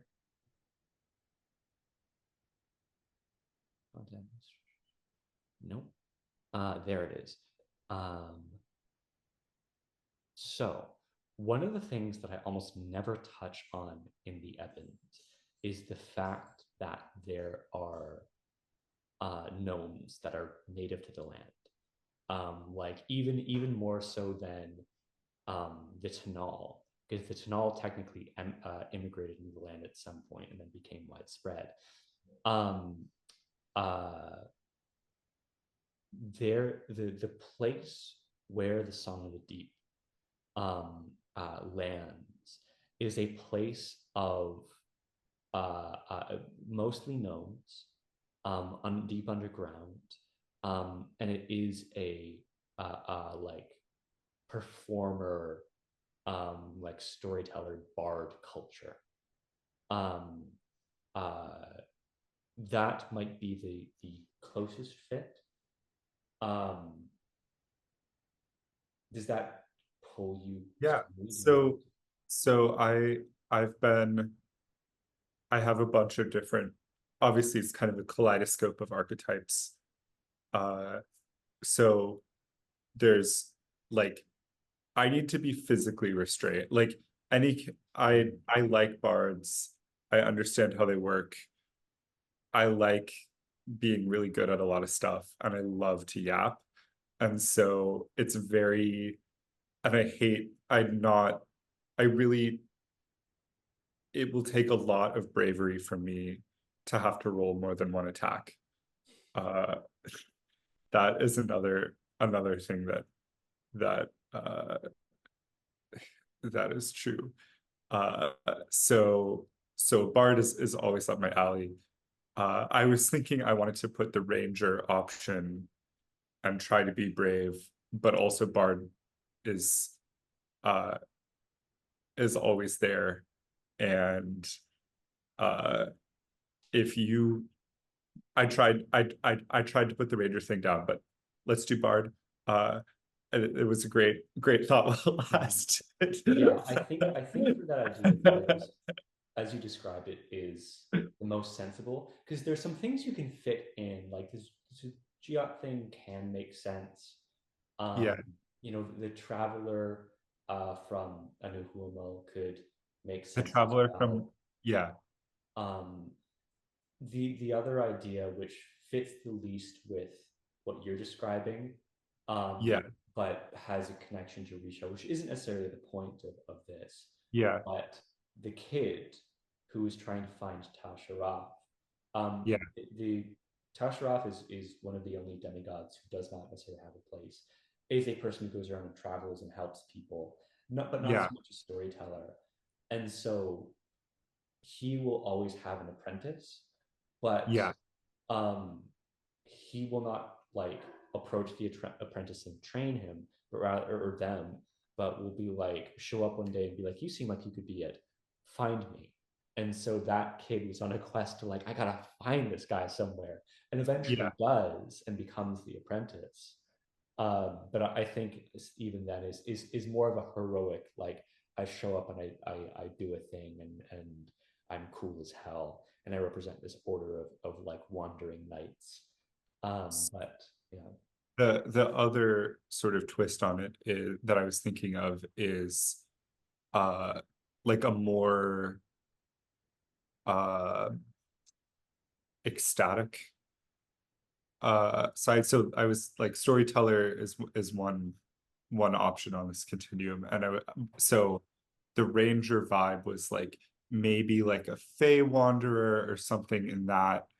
I think even like Gloomstalker has some like illusion magic or something. So, but like, or even dabbling into druid, but with the like a vibe of, or even trickery cleric or something, where there's uh, like there's some sort of uh ecstatic celebratory experience that gets, but I like the traveling archetype, and uh I like the idea of a thematic correlation between like being a witness, uh which Risha is, but like doing it sort of from the inside looking out. Uh and so I don't know within there um what what feels what feels right. So maybe that has more Tashraf energy. Maybe that has, who is the central guy who has the people surrounding him? Like that could be another vibe of like there's this guy, and like are there people whose job is to bring you to the guy, like he's in the Yeah. middle. So are there kind of circuits of uh not friars, but that kind of vibe of like uh people to kind of make rounds and like bring you to the to the central like location of this nuns. Yeah, I do like nuns. Yeah, Nuns I are think nuts. the distinction or like where the line would fall is if you view the character as holding a responsibility to curiosity, of like it's my job to go out and be curious and be entertaining and find the good people, or if I am just I'm just here to like entertain, perform as the core of it, with having like more complexity on top of that. But it's like I'm here to bring the good vibes and find the good vibes and pursue that. Because I think the difference in those two stories as well is like if it's the latter, um, I think the way I'm going to run the campaign is that the first session or so, or the first part of the first session, is going to be like 3 years prior. Um, and like maybe be a short couple of scenes, or maybe could be a more extended thing before the Song of the Deep exists. And then um, uh, the Song of the Deep will have been in the Ebons um, at the time of the like 3 years after. So I think there's an idea in there of like the latter character has not been home for a very long time. And then hears like, oh, something weird's going on. Or the former being, I don't have any idea what's going on there to begin with. but I'm here to look for things. Yeah, which one? I kind of like the second one. Like I kind of like the idea that like this is a person who just sort of exists as this like effusive like source of like kind of radiating vibes. Mhm. And then there's something off and like what do you do in that situation? So that could be fun. Mhm. I also, yeah, I don't know. There's one thing I'll say. Uh, as a I don't know what the appropriate preface is for this. But as I think about fantasy and races and their purpose, gnomes being like slightly smaller than halflings seems kind of like less and less sensible to me. And what has become much more appealing for a view on the world is gnomes being of the garden size, so like a foot tall. Um, uh, so if you were to go with the uh, uh, more alluring kind of like interesting traveler person, who's there for the vibes, coming from a gnome culture, likely a gnome and being a foot tall and existing in that kind of world of whimsy. Yeah, Yeah. yeah, I think that's fun. I want to like I want to in any situation I want to lean into the whimsy. I think that like sometimes it's fun to be like Risha's like kind of the ultimate straight man in the like he's at least I'm trying to make him like somebody that you can play on and like who's gonna react in the like, oh, I didn't know that they could do that kind of way. And so I'd like to sort of do the opposite thing, just like kind of dive in. Yeah. So that sounds very fun. Yeah. Uh, Some sort of I don't know what class. Sorry, what were you gonna say? oh, just fun fact about as I was writing my notes on all these different territories and figuring them out, every time I got to where I thought I might place gnomes, or like Yeah, where there might be a collection of gnomes, I wrote in my notes where the gnome's at. I thought that's just funny and whimsical. yeah. Where are the moons at? Yeah, that's good. Yeah, I guess I can also, if it's okay with you, I might lurk in the second. I won't talk or anything in Yeah. the second session zero as well, just because it that the impression that I get is that may end up being the more likely one. And like whether it's this week or next week Yeah. doesn't matter to me very much because it my schedule should be pretty similar like week to week. But that I will still try to get out of it, but it it does seem like that that's the situation. All good either way. Yeah, the next session zero is going to happen in just under an hour. Um,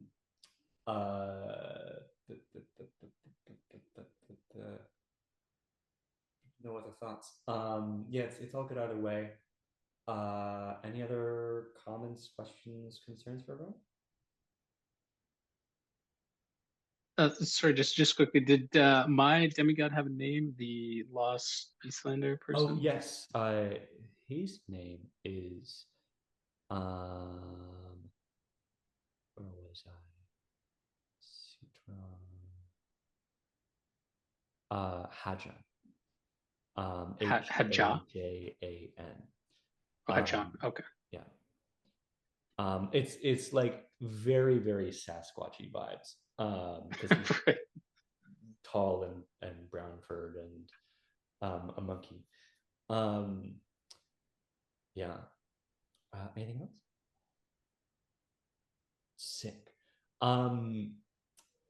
Okay, so I'll stop recording then.